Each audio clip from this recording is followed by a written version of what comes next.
This program is for discussion purpose only. Business Plus TV or any of our anchor does not bear any responsibility or liability towards the content.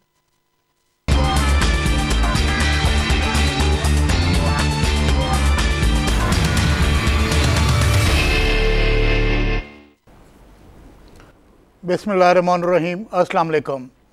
नाज़रीन, program live wire in focus में मैं हूं आपका मेज़बान doctor Athar Ahmad.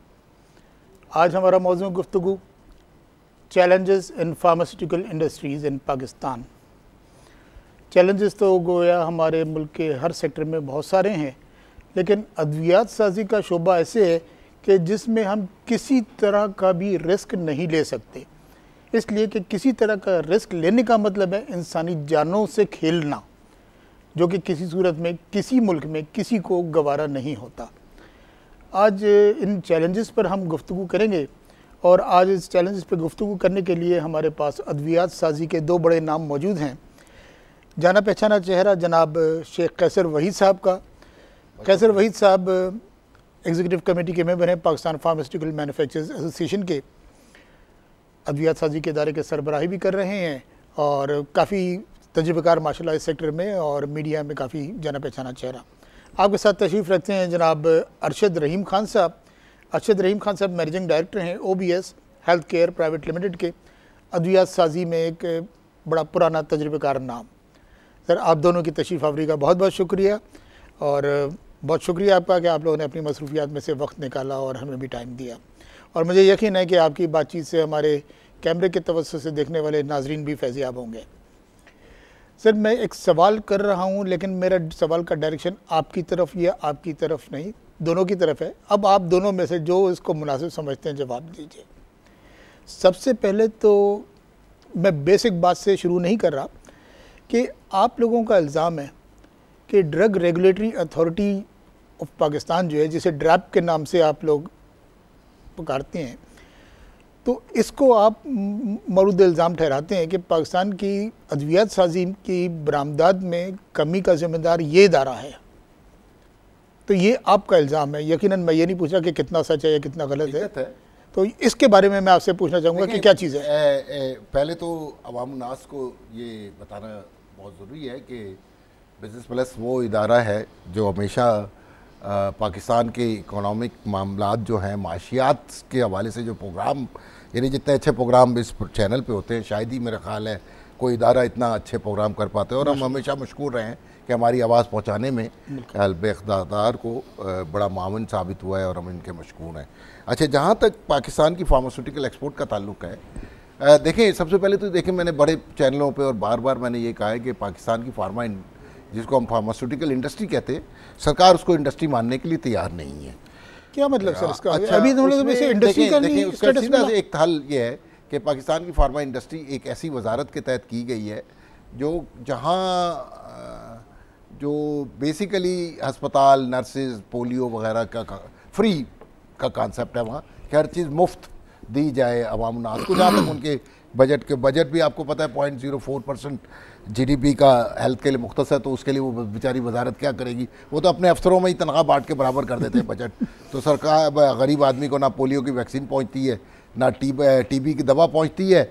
और ये अखबार के इश्तिहारात तक 2 इश्तिहार साल में छप जाते हैं जिसमें कहा गया है कि TB की दवाइयाँ वहाँ मिलती है, वहाँ मिलती कहीं नहीं है। और इसी तरह बाकी वैक्सीन वगैरह है, कुत्ते की वैक्सीन, कुत्ते काटने की वैक्सीन देख ले, जो आज से 4-5 साल पहले तक ये आम, कोई इतना मुश्किल काम नहीं था और सरकारी इदारे बड़े एहसन तरीके से काम कर रहे थे हेल्थ के हवाले से। लेकिन जब से ये वाली मिनिस्ट्री बनी है, क्योंकि ये नई वजारत बनी, पहले इसको वजारत सेहत कहते थे, अब ये मिनिस्ट्री ऑफ हेल्थ रेगुलेशन कहलाई जाती है, NHS सर्विसेज एंड कोऑर्डिनेशन, मुश्किल नाम इसका कर दिया गया है जो किसी की समझ में नहीं आता। और काम के हवाले से जो हैं उनको खुद अपना काम समझ में नहीं आ रहा। 2 साल तक तो वो बेचारे तलाश करते रहे कि एडिशनल सेक्रेटरी नहीं था, जॉइंट सेक्रेटरी नहीं था, पूरी वजारत ही नहीं बन पाई थी। 2 साल के बाद अब वजारत बन रही है, तो अब उनको काम समझ आएगा। 15 साल इंशाल्लाह इस काबिल हो जाएंगे कि जब उनको काम समझ आने लगेगा। लंबा टाइम ना ले, अब नहीं 15-20 साल से वजारत, ये फास्ट ट्रैक है। अच्छा, वरना तो 50 साल लगते हैं वजारतों को बात काम समझने के लिए। तो इंशाल्लाह हमें पूरी उम्मीद है इस वजारत से कि 15-20 साल के बाद इनको समझ आ जाएगी कि फ़ौज दिफा सरहदों की निगरानी, सरहदों के दिफा फौज का काम है, जिसको हम दिफाए अव्वल कहते हैं। बिल्कुल। अवाम की सेहत दिफाए दौम है। बिल्कुल, दिफाए दौम है। अवाम की सेहत ठीक नहीं है तो मुल्क कभी तरक्की नहीं कर सकता और अपना दिफा नहीं कर सकता। तो दिफाए अव्वल जो है वो इसके साथ वाबस्ता है दिफाए दोम के साथ। दिफाए दोम कमज़ोर है तो दिफाए अव्वल फिर आप अल्लाह के हवाले ही कर सकते हैं। वैसे तो अल्लाह के हवाले पाकिस्तान है ही, लेकिन इस मामले में तो हमारा सारा तवज्जो दिफाए अव्वल की तरफ तो है, लेकिन दिफाए दोम को हम समझते हैं कि ये कोई वो क्या होते हैं, फ्री काम करने वाले रिफाई इदारे हैं। तो जबकि मैंने बाहरा कहा कि पाकिस्तान के अदविया साथ इदारे रिफाई इदारे नहीं हैं और हम मुनाफे के लिए काम करते हैं। मैं लफ्ज़ जायज़ भी नहीं इस्तेमाल करूँगा अब, क्योंकि ये सवाबदीदी बात है कि कोई किसी के नज़दीक जायज़ मुनाफा 1 रुपये है तो किसी के नज़दीक 1.5 है। तो किसी दुनिया ने आज तक दुनिया का कोई अदालती निज़ाम इसकी वजाहत नहीं कर पाया कि जायज़ मुनाफा किस चिड़िया का नाम है। पाकिस्तान में आपको पता है कि दुनिया के सस्ती तरीन दवाइयाँ पाकिस्तान में मिलती हैं। अच्छा, 60% दवाइयाँ दुनिया के हर मुल्क से तकाबली जायज़ा कर लें और हमारे पास डेटा है। और ये सदर पाकिस्तान के सामने हमारे जो मोहतरम अयूब शेख साहब हैं, सेक्रेटरी हैं, उन्होंने ये कहा, माना, सदर पाकिस्तान के ऐवान सदर में तमाम बारकी अफसरान भी बैठे थे कि पाकिस्तान की अद्वियात पाकिस्तान में सस्ती हैं। अच्छा, अब जहाँ तक इसका ताल्लुक है एक्सपोर्ट का, तो देखें जो ये वजारत है उनको इकनॉमिक सेंस नहीं है। अनफॉर्चुनेटली वहाँ जितने भी अफसरान हैं या जो वजीर साहिबा हैं उनको इकनॉमिक सेंस नहीं है कि मुल्क के लिए एक्सपोर्ट कितनी ज़रूरी है। आप ये अंदाज़ा लगाएं कि जब वजारत सेहत थी आज से डेवोल्यूशन से पहले, 18वीं तरमीम से पहले, तो एक आम अफसर को भी एक्सपोर्ट की अहमियत का बहुत एहसास था। सर, एक्सपोर्ट के फिगर्स मैं भी आपसे लेता हूँ सारा। इसमें इसी में मैं एक चीज़ और ऐड करना ये चाहूँगा कि एक्सपोर्ट के फिगर्स में कि ब्यूरोक्रेटिक हर्डल्स क्या हैं आपको। अभी जैसे आपकी बातों से तो मुझे काफ़ी नाराज़गी की नज़र आ रही है, तो क्या ये सारी ब्यूरोक्रेटिक हर्डल्स हैं कि ये इनकी नाअहली की वजह से ये आपको प्रॉब्लम्स दरपेश हैं कि हमारी एक्सपोर्ट अगर देखा जाए तो नॉट जहालत, 200 मिलियन जहालत। अच्छा, आई वुड कॉल इट जहालत। तो ये ब्यूरोक्रेटिक हर्डल्स क्या हैं? पाकिस्तान की तरक्की के मुखालफिन हैं। देखें फॉरेन एक्सचेंज, आप ये देखें कि अब गल्फ से रेवेन्यू कम आने लगा। जी, हकीकत जी हाँ, हमारी रेमिटेंस कम हो रही है, एक्सपोर्ट वैसे ड्विंगल कर रही हैं कि आप देखें मोर देन 50% नीचे आ गई। और ये लोग जो बैठे हैं इनको सिर्फ अपनी तनख्वाहों से मतलब है। ये दिखाना चाहते हैं कि ड्रैप एक मुनाफा बख्श इदारा है। हम हर काम के जो पहले मुफ्त काम होता था वजारत सेहत के तहत, इसके ये 4000 गुना फीस बढ़ा दी है। 4000 गुना, 4000 time increase in the fees. कौन सी फीस? जो भी एक्सपोर्ट के कागज होते हैं, नहीं एक्सपोर्ट के डॉक्यूमेंटेशन भी प्रोसेसिंग फीस है, वो जो पहले मुफ्त होती थी। और एक दिन में सुबह आपने कागज जमा, दरखास्त जमा कराई, दोपहर को 1-1:30 बजे आपको इजाज़तनामा मिल जाता था जिस किस्म का भी। और अब आलम यह है कि 2 साल भी लग सकते हैं, 3 साल भी लग सकते हैं और नहीं भी मिलेगा। और फीस सिंपल आपको मैं बताऊं कि पहले हमें जो एक्सपोर्ट की रजिस्ट्रेशन होती थी मुफ्त होती थी, एक कागज़ पर मिलती थी। अब उसके लिए पहले एक बहुत मुकम्मल किस्म का डोजियर जमा कराना पड़ता है जिसमें 500 कागज़ लगते हैं, खो जाते हैं और फिर वो फाइलें गुम जाती हैं, उनके चालान। फिर कहा जाता है कि आपके पास क्योंकि चालान की कापी है आप वेरीफाई करा के लाएँ, वो महकमे से, जो अकाउंट्स का महकमा है इनके यहाँ, वेरीफाई कराएं। उसमें 1-1.5 महीना लगेगा, 2 महीने भी लग सकते हैं, क्योंकि वो भी मसरूफ़ लोग हैं, वो आपके लिए थोड़ी बैठे कि आपका डॉक्यूमेंट महफूज।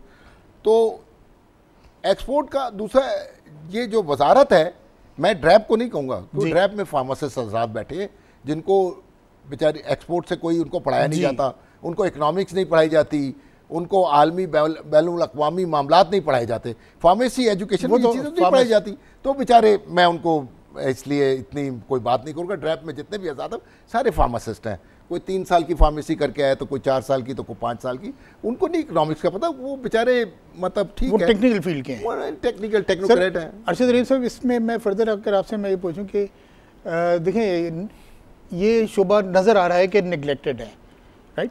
आप एक्सपोर्ट की बात कर रहे हैं? नहीं, फार्मा की बात कर रहा हूँ मैं कि ये निगलेक्टेड है। दोनों ही निगलेक्टेड है। जी हाँ, ठीक है, लेकिन अब चूँकि आप दोनों हजरात का ताल्लुक फार्मास्यूटिकल इंडस्ट्री से है, तो मेरा ये आपसे सवाल है कि निगलेक्टेड है, आपके पास क्या वजनदार बातचीत है कि नेशनल इकोनॉमी में फार्मास्यूटिकल इंडस्ट्री का कितना कंट्रीब्यूशन है? मैं इसे पूछूंगा 2-3 तनाज़ुर में जी, एम्प्लॉयमेंट वाइज, जी, टैक्स वाइज, जी, जी, और फिर अगर हम दूसरा देखें तो जीडीपी में कितना कंट्रीब्यूशन है फार्मास्यूटिकल का? जी। देखें, ये 3 बिलियन से ज़्यादा की इंडस्ट्री है डायरेक्टली और US dollars. 3 billion US dollar की इंडस्ट्री है अच्छा, सिर्फ फार्मास्यूटिकल इंडस्ट्री। और इसके कम से कम इससे भी दो गुना 2.5 गुना ज़्यादा जो हेल्थ केयर पे प्राइवेटली लोग खर्च करते हैं जी। इसके अलावा इसमें बराह रास्त 1 लाख लोग एम्प्लॉयड हैं और कोई 40 लाख लोगों को इनडायरेक्टली जो है ना, मसलन सप्लायर्स हैं, सर्विसेज हैं, उनको इससे मिलता है। और इस वक्त के जो रजीम है जितनी रिस्ट्रिक्टिव और जितनी ड्रैकोनियन है उसके अंदर रह के ये इंडस्ट्री वॉल्यूम ग्रोथ में 12 से 13% ग्रो कर रही है। अच्छा। अगर और ये one of the highest growth rates है क्योंकि हमारी पॉपुलेशन को अभी पूरा कवरेज नहीं है हेल्थ केयर। जैसे despite of all bureaucratic hurdles इतना ग्रो कर रही है वो इसलिए कि डिमांड बहुत ज़्यादा है और सप्लाई में कंस्ट्रेंट्स हैं। जैसे डॉक्टर साहब अभी फरमा रहे थे कि कितने लोग अभी थोड़ी देर पहले के कितने लोगों को दवाएं मिलती हैं, तो कोई 35-40% लोग हैं जिनको एक्सेस है हेल्थ केयर की। तो अभी ये जब तक आप 80-90% पे जाएंगे ये बहुत आगे तक जा सकता है अभी। और इसमें जो मज़ीद इन्वेस्टमेंट, अपग्रेडिंग, कैपेसिटी बिल्डिंग की ज़रूरत है जिसके ऊपर कोई तवज्जो नहीं है। यानी तवज्जो तो इस तरह होनी चाहिए ना कि एक नेशनल विजन होना चाहिए, जो अभी उन्होंने कहा कि दूसरा लाइन ऑफ डिफेंस है, तो एक नेशनल विजन होना चाहिए कि जी हम अपनी मुख्तलिफ जो स्टेटा है पॉपुलेशन के उनको किस हेल्थ केयर रिजीम के तहत केयर करना चाहते हैं, बच्चों को कैसे करेंगे, उसमें प्रिवेंटिव स्ट्रेटजी क्या होंगी, जो मिडिल वाले लोग हैं, स्कूल गोइंग चिल्ड्रन हैं, उनको हम कैसे उनकी नशोनुमा न्यूट्रिशन होगी, फिर जो मिडिल वाले लोग हैं जिनकी जो कमाने वाले लोग हैं उनको किस तरह से हम सेहतमंद रखेंगे, और फिर एल्डरली की केयर कैसे होगी। तो इस किस्म की कोई स्ट्रेटजी हमारे यहाँ नहीं है। हमारे यहाँ तो एक वो नी जर्क है कि आज यहाँ कुछ हो गया तो ये मंगवा लो वैक्सीन, और वो कुत्ते की वैक्सीन मंगा लो इसकी शॉर्टेज।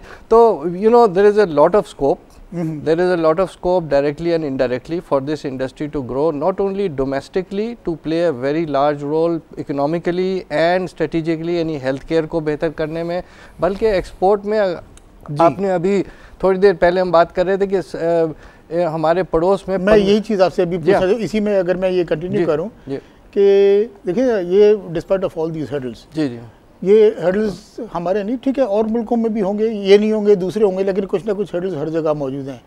लेकिन 2001 में हमारे पड़ोस में, मेरे पास फिगर्स इसके हैं, $1 बिलियन की एक्सपोर्ट हुई थी 2001 में। 2016 में $20 मिलियन की, $20 बिलियन की। तो ये $19 बिलियन की एक्सपोर्ट में इजाफा सिर्फ 15 साल में। जी जी बिल्कुल। तो आखिर वो कौन सी वजूहत थी या वो कौन से अवामिल थे जिसको उन्होंने अडॉप्ट किया और हमने नहीं किया? सिर्फ 1-2 इदारे बनाए उन्होंने, एक इदारा बनाया और एक उस इदारे के नीचे एक छोटा इदारा बनाया। दे अब अंडरस्टूड आवर नेबर्स, जिनको हम अपना दुश्मन अव्वल कहते हैं जी, और दुश्मन अजीम कहते हैं। बिल्कुल। लेकिन आप विजनरी, कोई भी दुश्मन भी अगर विजनरी है तो हमें तारीफ तो करनी चाहिए, बिल्कुल, सीखना भी चाहिए और सीखना भी चाहिए, और अडॉप्ट भी करना चाहिए। उन्होंने एक इदारा बनाया, उसको नाम रखा उन्होंने pharma excel, pharmaceutical export council, जिसके तहत उन्होंने तमाम it is an umbrella body for pharmaceutical exports only, जिसमें फार्मास्यूटिकल एक्सपोर्ट के हवाले से कोई भी काम है, रिसर्च है, डेटा कलेक्शन है, दुनिया में सपोर्ट करना है, सेमिनार करवाने हैं या एग्जीबिशन करानी है, और फाइनेंशियल सपोर्ट करना है इंडस्ट्री को। दूसरा इदारा उन्होंने बनाया है फार्मा एक्सेल के नीचे, उसको PDF कहते हैं, फार्मास्यूटिकल डेवलपमेंट फंड। अच्छा। कई इदारे जो दवासाज इदारे होते हैं वो इंटरनेशनली कॉम्पिटेंट नहीं होते या इंटरनेशनल रिक्वायरमेंट को मीट नहीं कर रहे होते, तो उन्होंने उनके लिए फ़ंड मुख्तस कर दिया कि भाई आपको हम रिसोर्सेज, फाइनेंशियल रिसोर्सेज हम आपको प्रोवाइड करेंगे और आप इंटरनेशनली कॉम्पिटेंट हो जाएं, जो भी रिक्वायरमेंट, जिसको हम CGMP कहते हैं, अपलिफ्टिंग हो रही है, करंट गुड मैन्युफैक्चरिंग प्रैक्टिसेस। अच्छा। इसके मुताबिक आप दुनिया में अब हार्मोनाइजेशन का एक दौर आ गया है कि हर चीज़ एक लेवल पे होनी चाहिए। यानी अगर पैरासिटामोल अमेरिका में बनती है या वेनेजुएला में बनती है या पाकिस्तान में बनती है, इसका स्टैंडर्ड और इसके इंग्रेडिएंट सेम होंगे। अच्छा, दवा बनाने में सिर्फ एक जुज़ नहीं डलता, यानी अगर पैरासिटामोल है तो सिर्फ पैरासिटामोल नहीं डलेगा, उसके 7-8 दूसरे भी चीज़ें डलती हैं ताकि उसमें बॉडी में जाकर उस दवा ने काम करना होता है। उसके लिए व्हीकल डाले जाते हैं, लुब्रिकेंट डाले जाते हैं, बाइंडिंग केमिकल डाले जाते हैं, वेरियस चीज़ें डाली जाती हैं। तो अब दुनिया ने स्टैंडर्डाइजेशन कर दी, हार्मोनाइजेशन कर दी कि ये तमाम जूस की जो क्वांटिटीज़ होंगी वो एक जैसी होंगी। इनको उन्होंने अपने अपने फार्माकोपिया में डिफ़ाइन कर दिया।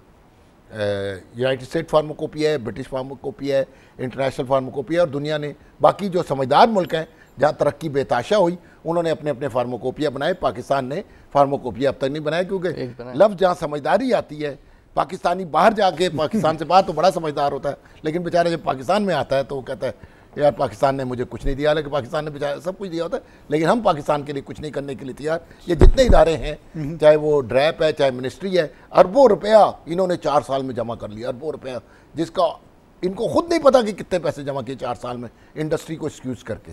सर वही चीज़ है, इसी तरह से हमारे 10,000 भी EDF के नाम से पैसा जमा हुआ है। 10,000% इन्होंने फीसेस बढ़ा दी, जो डेवोल्यूशन से पहले फीसेस थी काम की, जो भी रजिस्ट्रेशन थी 10,000%। सर इतने एसेंशियल आइटम्स पर ये मेरी सुन लें, 2,000 रुपये रजिस्ट्रेशन फीस होती थी, जो इन्होंने 20,000, 50,000 और 1 लाख रुपए कर दी, जो सिर्फ एक ही तरह की फीस होती थी हर काम की। अगर आपने रजिस्ट्रेशन कोई भी काम कराने जगह तो 2,000 रुपये फीस होती थी, अब 1 लाख रुपए, 2 लाख रुपए तक ले गए हैं वो।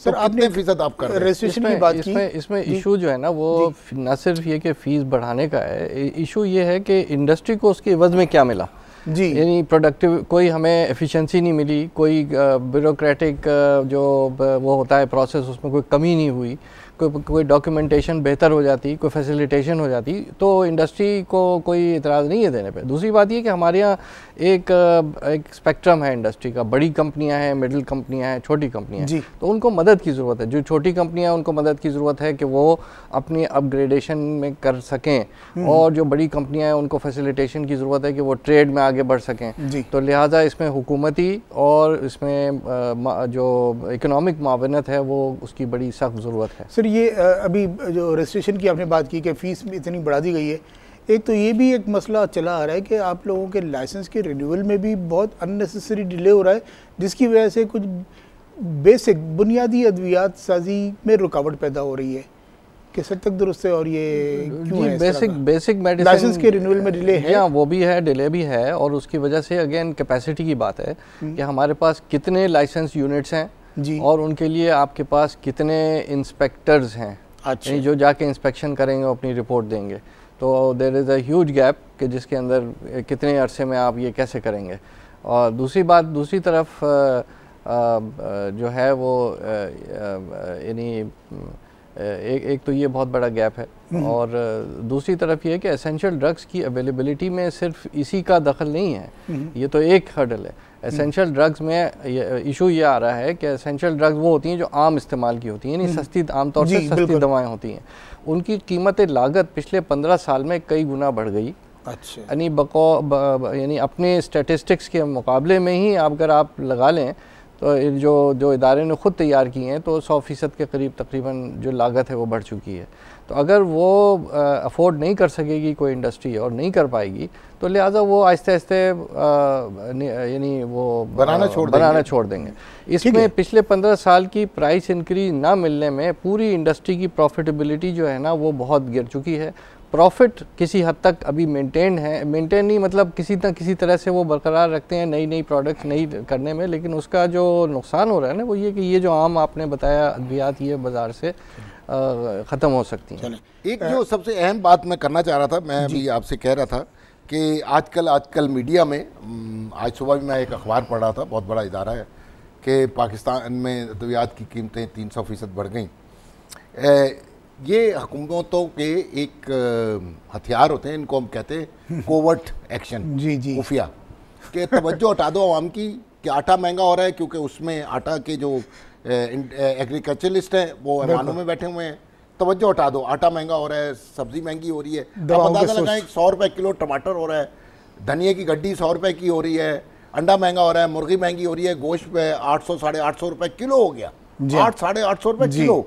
उसके ऊपर वजीर ख़जाना साहब फरमाते हैं अगर गोश्त महंगा हो रहा है या दाल महंगी हो रही है तो आप मुर्गी खाएं। ये क्वीन मैरी ऑफ फ्रांस याद आ गई कि जब उसको आटा नहीं मिला था तो उसने कहा था कि केक खाओ। ठीक है, कैसर वहीद साहब और अरशद साहब, आपसे बातचीत का सिलसिला जारी रहेगा। यहाँ वक्त को एक मुख्तसर से ब्रेक का। नाज़रीन, गुफ्तगू का सिलसिला हमारा वक्फे के बाद जारी रहेगा। यहाँ लेते हैं एक मुख्तसर सा ब्रेक।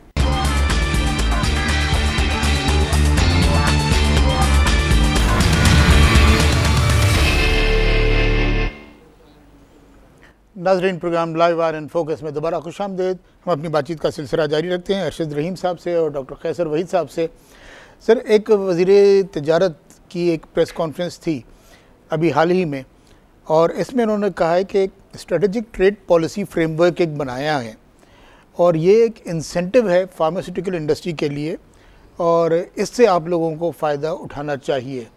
तो ये कौन सी पॉलिसी है स्ट्रेटेजिक ट्रेड पॉलिसी फ्रेमवर्क, और इससे आप कितना फ़ायदा उठा सकते हैं और नहीं उठा रहे? देखिए, सबसे पहले तो जो कॉन्सेप्ट दिया था फार्मास्यूटिकल इंडस्ट्री को इंसेंटिव देने का, एक डिक्टेटर ने दिया था जो मुशर्रफ साहब के दौर में, और डॉक्टर अकरम साहब प्लानिंग कमीशन के वाइस चेयरमैन या डिप्टी चेयरमैन थे, उनके दौर में उन्होंने फार्मास्यूटिकल सेक्टर पे प्लानिंग कमीशन में एक डेस्क बना दी थी, जो जिसके तहत मैं भी उसका 2 साल तक मेंबर रहा हूँ। तो उस दौर में फार्मास्यूटिकल एक्सपोर्ट $350 मिलियन तक पहुँच गई, तो 30% ग्रोथ आई, 35% ग्रोथ सालाना आने लगी। उन्होंने उसमें कुछ चीज़ें उन्होंने डाली, मेडिकल रैप, जो हमारे मेडिकल रैप बैरून मुल्क में काम करते हैं उनकी 50% तक सैलरी उन्होंने जिम्मेदारी ली। अगर बैरून मुल्क में कोई हम ऑफिस खोलती हैं इंडस्ट्री तो उसके किराए की मद में पैसे। दूसरा उन्होंने कहा कि हम क्लस्टर्स ऑफ स्टोर्स बनाएंगे, वेयर हाउस, कि जहाँ आप अपना माल रख सकते हैं और सब्सिडाइज रेट पे। फिर वो पेरीफ्रीज कंट्री जैसे अफ्रीका में उन्होंने कहा कि मोम्बासा में हम एक वेयर हाउस बना देंगे तो आप वहाँ से री एक्सपोर्ट कर सकते हैं जो अफ्रीका के उस रीजन में, उस रीजन के, जो इस तरह की चीज़ें बहुत अच्छी डिफाइन हुई थी। हुआ ये कि आज से कोई 3-4 साल पहले TDAP में एक कोई साहब आए, चेयरमैन थे, उन्होंने कोई हरकत की जो आज भी अरेस्टेड हैं वो, और मेरे ख्याल में उन वक्त है। तो उस वक्त से ये इस किस्म की जितनी भी प्रिविलेजेस थी वो विड्रॉ हो गई, गवर्नमेंट सरकार ने विड्रॉ कर ली। अब ये नया है, अब ये देखते हैं इसकी हकीकत क्या है, एक्चुअली मटीरियलाइज होगा कि नहीं। देखें, ऐलान तो आपको पता है सरकार का काम है ऐलान करना कमेटी बनाना, हाँ सरकार का काम है ऐलान करना, लेकिन असल मतलब कि ग्राउंड रियलिटीज़ क्या हैं। ये ग्राउंड रियलिटीज़ तो ये है कि जब हम हकीकत देखेंगे, हमारे हाथ में कोई प्रैक्टिकल कागज़ आता है या प्रैक्टिकली हमें कोई लेवरेज नहीं है, ऐसी कोई चीज़ नहीं है। ये सिर्फ ऐलान की हद तक है, क्योंकि सरकार के पास तो फंड ही नहीं है। देखें, हालत जंग में जो मुल्क हो वो क्या डेवलपमेंट फंड जनरेट कर सकता है? बिल्कुल सही कह रहे हैं, सही कह रहे हैं। अच्छा, कैसे भाई साहब, एक जनरल पब्लिक में कॉन्सेप्ट है कि पाकिस्तान में दवाओं की कीमतें बढ़ती जा रही हैं, बढ़ रही हैं, किस हद तक सही है और ये क्यों है? मैं सिर्फ एक बात करूंगा और उसके बाद मैं रिक्वेस्ट करूंगा अर्शद साहब से। देखें, एक रियलिटी है, 2001 में अद्वियात की कीमतों के ऊपर फ्रीज किया गया था उस वक्त के सेक्रेटरी हेल्थ ने, कि भाई अद्वियात की कीमतों में अब कोई इजाफा नहीं होगा और कोई नहीं होगा, सिर्फ हार्डशिप केसेस होंगे, व्हाटएवर। उस वक्त डॉलर था 56 रुपीज़ का, 56 रुपये का डॉलर था 2001 में, जो आज 106 रुपये का हो गया, यानी कि 100% से भी ज़्यादा का फ़र्क पड़ गया है। रियलिटी ये है कि हम तमाम 95% जितने भी मटीरियल हैं, इंग्रेडिएंट हैं, दवा बनाने के जुज़ हैं, अज्जा जिनको कहते हैं, वो हम इंपोर्ट करते हैं। 5% पाकिस्तान में बनते हैं, लोकल है, और उनके ऊपर ड्यूटीज़ और टैक्सेस। पाकिस्तान का ये वाहिद शोबा है अद्वियात जिसके ऊपर हम सेल टैक्स देते हैं। हम सेल टैक्स देते हैं, सेल टैक्स हम आउटपुट चार्ज नहीं कर सकते, इनपुट का हिस्सा तो बना सकते हैं, जो कि एक बहुत बड़ा जुल्म है। आप ये देखें, ये वाइड सेक्टर है पाकिस्तान का जो कि रिसर्च एंड डेवलपमेंट का पैसे देता है सरकार को जी, अपने 1% ग्रॉस प्रॉफिट का देता है सरकार को, और ये अरबों रुपए 76 से लेके 78, 78 से लेके आज तक 2006 तक अरबों रुपए सरकार खा गई, और 1 रुपया उन्होंने रिसर्च पे, जबकि सरकार रिसर्च के लिए टेक्सटाइल इंडस्ट्री को पैसे देती है जी, शू इंडस्ट्री को, लेदर इंडस्ट्री को पैसे देती है, सर्जिकल गुड्स को देती है, जितने भी export related potential readymade industries हैं उनको वो R&D के लिए पैसे देते हैं, जी, ट्रेड अपलिफ्ट के लिए पैसे देते हैं। पाकिस्तान का फार्मा इंडस्ट्री वाहिद इदारा है जो रिसर्च एंड इसके लिए पैसे देता है सरकार को। यानी आप ये देखें कि पूरी कोशिश है इस हर जितनी भी सक्सेसफुल गवर्नमेंट हुई है कि पाकिस्तान के ये जो वाहिद इदारा जो पाकिस्तान के जो वाहिद शोबा है जो पाकिस्तान की तरक्की में कोई है कि भाई कौम की सेहत बेहतर हो, अवाम सेहतमंद रहें, उनको ख़त्म कर दिया जाए, पूरी कोशिश है और सक्सेसिव गवर्नमेंट की पूरी कोशिश रही है। सिवाय एक दौर आया नवाज शरीफ साहब का पहला गवर्नमेंट जिसमें उन्होंने इसको रियलाइज़, पता नहीं क्या था उस दौर में उनका कि पता नहीं उनका इरादा हो शायद फार्मा इंडस्ट्री लगाने का तो उन्होंने एक SRO निकाला 471 जिसके तहत फार्मा इंडस्ट्री ने बड़ी वाकई तरक्की की, बेताशा तरक्की, और हम उस दौर को आज तक हम याद रहते हैं। अब हम समझते हैं कि वो दौर वापस नहीं ला सकते, पता नहीं कौन से मुशीर इनके गिर्द आ गए सरकार के जो एंटी फार्मा इंडस्ट्री हैं, और तलाश कर करके वो अफसरान लाए जाते हैं उस वजारत में जो इस सोच के होते हैं कि इंडस्ट्री को तबाह करना है। इसको ये मिशन दिया जाता है, उनको मैंडेट दिया जाता है। मैं तो ये समझता हूँ सर, अगर इस सिलसिले में मैं एक बात ये पूछूं कि ठीक है, जो इन तमाम मुश्किलात के बावजूद देखें इंप्रेशन क्या दिया जा रहा है इस वक्त पाकिस्तान की फार्मा इंडस्ट्री के बारे में, ये चोर है, ये जालिम है, ये आवाम की सेहत से खेलते हैं, ये अद्वियात महंगे करते हैं, ये इंप्रेशन दिया जा रहा है सरकार की तरफ से। तो मतलब क्या हुआ इनडायरेक्टली कि इस इदारे को, इस सनत को तबाह कर दिया जाए, बंद कर दिया जाए, कि हम बड़े मज़े से जो हमारा मकसद है इंपोर्ट करना फलाना, और अपाहज हो जाएगी, कौम अपाहज हो जाएगी। मतलब ये कि ये जो जैसे डॉक्टर साहब ने पहले भी फरमाया कि इस वक्त हम जिस तरह की थ्रेट्स और जिस तरह के चैलेंजेस हमें हैं सारी दुनिया में हैं, और वो लोग अपने आप को बहुत अच्छी तरह से इक्विप किया हुआ है और प्रिपेयर्ड हैं। हमारे यहाँ जो हमारा एक बहुत सॉलिड फार्मास्यूटिकल इंडस्ट्री का बेस था, अगर मैं अपने करियर की शुरू में जाऊँ 80s में, मैंने जिन यहाँ के ममालिक का जब विज़िट किया तो उसमें पाकिस्तान लीडरशिप पोजीशन पे था उस ज़माने में। अच्छा। जी। और हमारे लोग बाहर जाते थे और वहाँ जाके, जैसे और शोबों में भी कई में हुआ, तो अब ये कि हम सबसे तकरीबन पीछे रह गए हैं, क्योंकि वो लोग, उन लोगों ने इस सेक्टर को न सिर्फ अपने स्ट्रेटिजिक मकासद के लिए रियलाइज़ किया कि हमारी कौम की सेहत इस पे मुनहसर है, बल्कि जो इकोनॉमिक इसका इम्पैक्ट हो सकता है वो भी उन्होंने पूरी तरह रियलाइज़ किया। जो जैसा कि अभी आपने फरमाया $20 बिलियन की हमारी पूरी एक्सपोर्ट नहीं है, तो कहाँ वो एक सेक्टर की एक्सपोर्ट जो है और इससे भी ज़्यादा है। और दूसरी बात ये कि जो मावनत इसमें जो हुकूमत की तरफ से मिलनी चाहिए वो है, जो ये डॉक्टर साहब फरमा रहे हैं ना, एक ये इंप्रेशन के जी बहुत प्राइसें बढ़ गई हैं, तो 15 साल में ये पहली दफ़े प्राइस इंक्रीज़ हमें अभी अनाउंस किया गवर्नमेंट ने 1.43% या 2% से भी नीचे की बात है। तो ये है प्राइस इंक्रीज, बाकी चंद अद्वियात की कीमतें कम हुई। मैं इसमें थोड़ा सा वजाहत ये करता चलूँ कि आवाम के लिए कि जब सस्ती अद्वियात की लागत बढ़ जाती है और उनके ऊपर पाबंदियाँ आ जाती हैं, तो वो अगर बंद हो जाए वो दवा, तो उसका नेमुल बदल कई गुना महंगा होता है। तो आवाम को तो ये नहीं पता कि टेक्निकली ये चीज़ ए थी अब बी हो गई, वो तो समझते हैं ए ही बी की कीमत जो है ना वो बी के बराबर हो गई, तो ये समझते हैं कई गुना बढ़ गई, ऐसे हकीकत नहीं है ये। अच्छा, इससे ये मैं मालूम करना चाहूँगा कि अभी एज ऑफ नाउ हमारी फार्मास्यूटिकल सेक्टर की बरामदात नॉट इवन 200 बिलियन, नहीं जी 160 मिलियन। तो यही चीज़ मैं पूछना चाहता हूँ, गिर रही है, ये तो कितनी ग्रोथ है, मतलब एक पीनट्स, बिल्कुल पीनट, ठीक है ना। तो क्या फ्यूचर है इसका जी? अगर यही रिजीम रहा, डॉक्टर साहब बेहतर बताएंगे। देखिए बात सुने, मैंने फिर बताया ना कि मेरे पास हमारे ये भी गलत है। कॉमर्स मिनिस्टर से रिक्वेस्ट की, मैं भी उस डेलीगेशन का हिस्सा था। अब ये 2-3 महीने पुरानी बात है कि हमें इस वजारत से निकाला जाए, ड्रग रेगुलेटरी अथॉरिटी पार्क की जाए मिनिस्ट्री ऑफ इंडस्ट्री में या मिनिस्ट्री ऑफ कॉमर्स में, जिनके पास इकोनॉमिक रियलाइजेशन है, जो मुल्क के तिजारत के मामलात को, इंडस्ट्री के मामलात को समझ से कॉम्प्रीहेंड कर सकते हैं। National vision.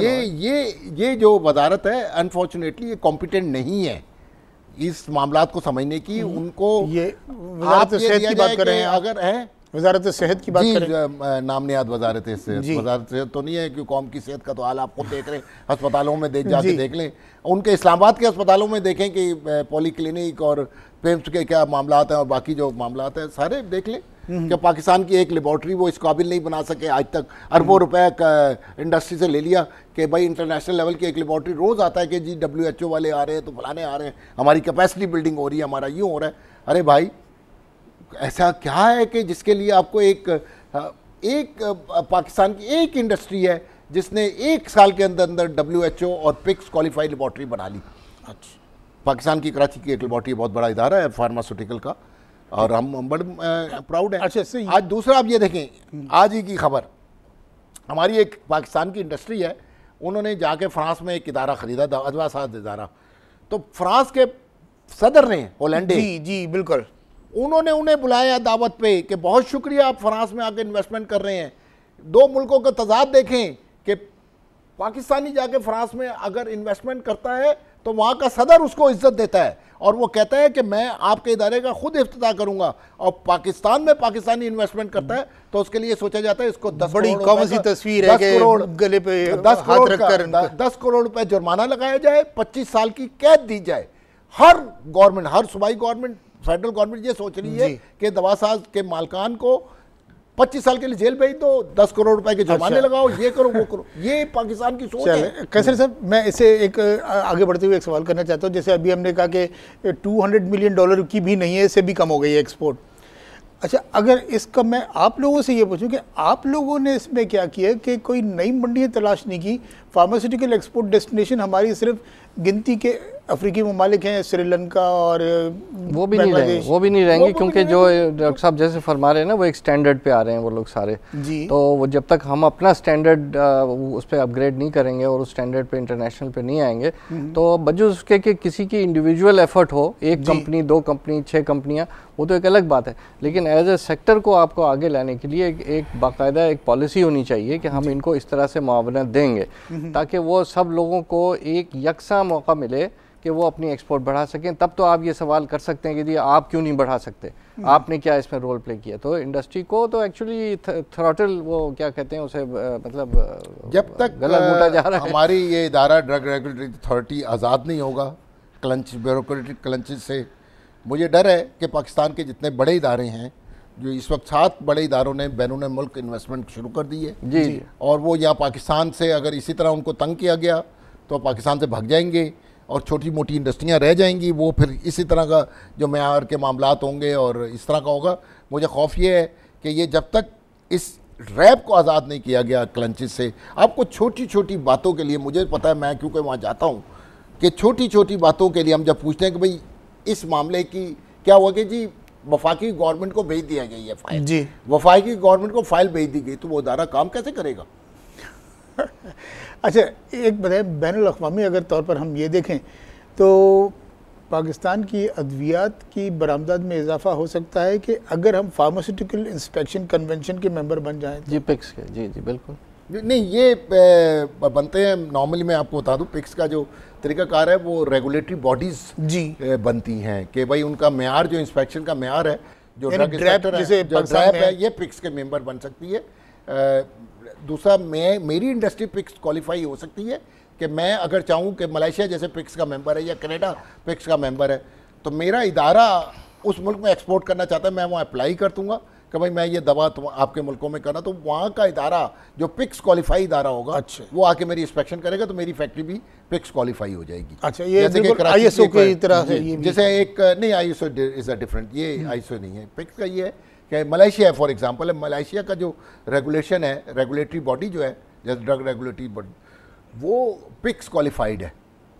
तो अब मैं चाहूँगा मलेशिया में मैं दवा भेजना चाह रहा हूँ, तो मलेशियन रेगुलेटरी बॉडी पाकिस्तान आएगी और मेरी फैक्ट्री को, मेरे इदारे को अगर वो क्वालिफाई करती है कि एक एज पर स्टैंडर्ड है, then you will be entitled to export. अब मैं अपने आप को कह सकता हूँ I am a pick qualified factory. अच्छा, और लेकिन अगर ड्रैप पिक क्वालिफाई हो जाए, जो उनकी एक कन्वेंशन है, इंटरनेशनल कन्वेंशन है, उसका मेंबर बन जाए, उनके इंस्पेक्टर हमारी फैक्ट्री को अगर विजिट करते हैं तो फिर हम भी पिक्स क्वालिफाई हो जाएंगे। अच्छा, अरे सर, मेरे पास अब चूँकि वक्त की कमी है, मैं ज़रा आपसे सवाल चाहूँगा कि ग्लोबल मार्केट जो है मेडिसिन की, वो $1100 बिलियन तक पहुँच चुकी है और ये बढ़ रही है कांस्टेंट।